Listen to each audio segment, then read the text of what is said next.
بسم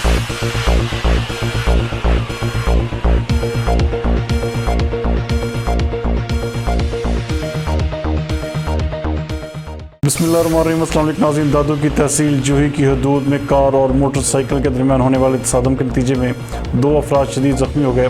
ہمارے district reporter دادو غلام ربانی بلوچ کے مطابق دادو کے نواحی گاؤں قسموں کے رہائشی اپنے گاؤں کی طرف جا رہے تھے کہ اچانک غلط سائیڈ سے آنے والی تیز رفتار کی ٹکر سے حادثہ پیش آیا۔ حادثے کے نتیجے میں بشیر لگاری اور ان کے ساتھ مسمات ریحانہ شدید زخمی ہو گئے۔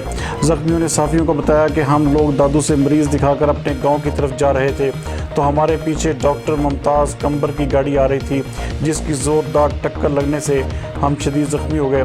زخمیوں کو فوری طور پر سول اسپتال جوہی منتقل کیا گیا مگر جوہی میں میڈیکل سہولیات نہ ہونے سے زخمیوں کو دادو ہسپتال ریفر کر دیا گیا۔ بشیر لگاری نے اعلیٰ حکام سے نوٹس لینے اور ڈاکٹر ممتاز کمبر کی گرفتاری کا مطالبہ کیا ہے۔